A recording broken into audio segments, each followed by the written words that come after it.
दौर दौरा था कि क्या कोई मुसलमान, क्या कोई हिंदू, क्या कोई सिख, क्या कोई ईसाई, जिस भी मजहब का था वो अंग्रेजों के जूतों के तले रौंद दिया जाता था। अगर जरा सी बगावत कोई करता था उसी वक्त अंग्रेजों की गोली उसे भून डालती थी।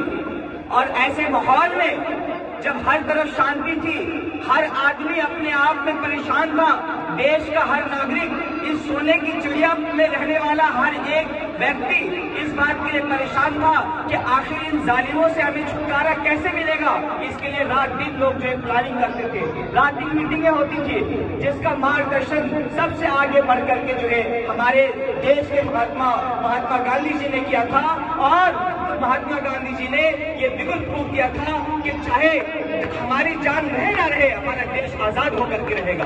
हमारी जान चली जाए लेकिन हमारा देश अंग्रेजों के चंगुल में हरगिज नहीं रहने वाला है।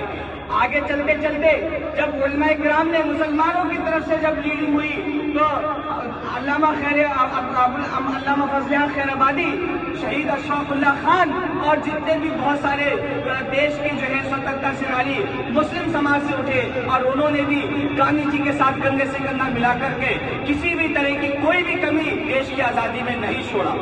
यही वजह है कि देश उन अंग्रेजों से तमाम तर ताकतों के बावजूद बम, गोले और जितने भी बारूद थे अंग्रेजों के पास वो सब के सब कम पड़ गए और हिंदुस्तानियों की छातियां फिर भी करोड़ों की तादाद में बाकी रह गई। और ये छातियां जो है पूरे तौर पर चट्टान की तरह अंग्रेजों के जो है बारूद गोलों के सामने डट करके खड़ी हो गई कि तुम्हारे अंदर, तुम्हारे पास जितनी गोलियां है चला लो, लेकिन हिंदुस्तानियों के सीने कभी कम नहीं होने वाले और देश का मान सम्मान कभी झुकने वाला नहीं है।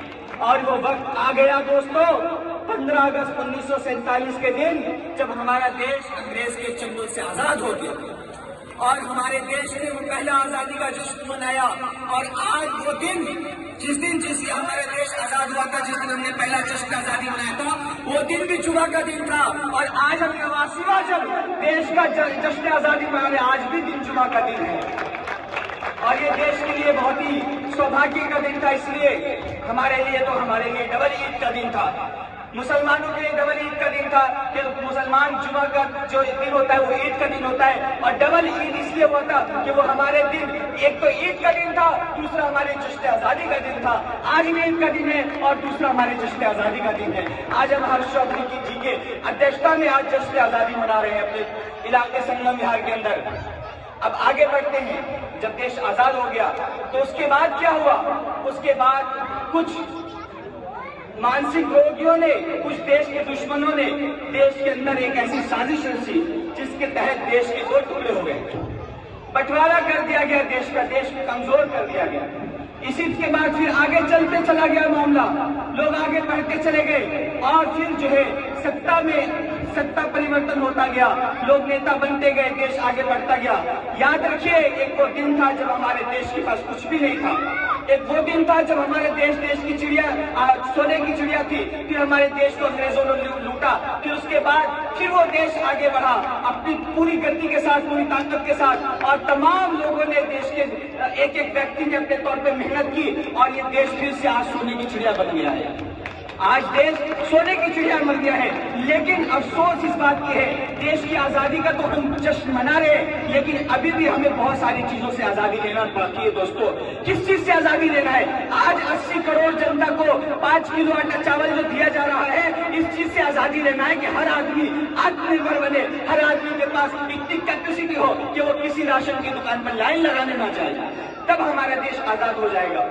आज जो हम देख रहे हैं कि हमारे बच्चे स्कूल जाने के लिए नालियों में भीग करके, पानियों में डूब करके स्कूल जा रहे हैं, जब हमें इन कीचड़ से और नालियों से आजादी मिलेगी, इन बरसात के पानियों से जो हमारे बच्चों के लिए स्कूल जाने में बाधा बन रही है, कारोबारियों को कारोबार में जाने के लिए बाधा बन रही है, जब इन सब परेशानियों से आजादी मिलेगी तब हम पूरे तौर पर आजाद होंगे दोस्तों।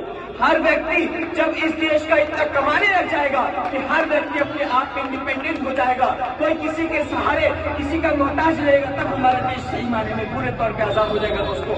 भूखमरी से और बेरोजगारी से जिस दिन इस देश को पूरे तौर पर आजादी मिलेगी, उस दिन हम कहेंगे कि हमारा देश मुकम्मल तौर पर आजादी हो गया, आजाद हो गया दोस्तों।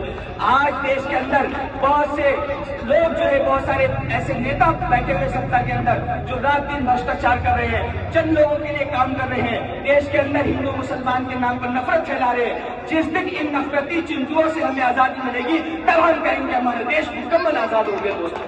कि हमारी देश की आजादी के लिए भी हमें कार्य करना है, हमें एकता की मिसाल पेश करनी है, हमें भाई भाई के लिए मोहब्बत और हमें अपने देश के लिए भी और भी कुर्बानी देने के लिए तैयार रहना है दोस्तों। जिस दिन हमारा देश इस तौर पर हर तौर से सक्षम हो जाएगा और फिर से प्यार मोहब्बत जो आजादी से पहले की प्यार मोहब्बत थी, जो आजादी की लड़ाई में प्यार मोहब्बत दिखाया था सबने, फिर से प्यार मोहब्बत से हम जब रहना शुरू कर देंगे, तब हम कहेंगे हमारा देश आजाद हो गया दोस्तों।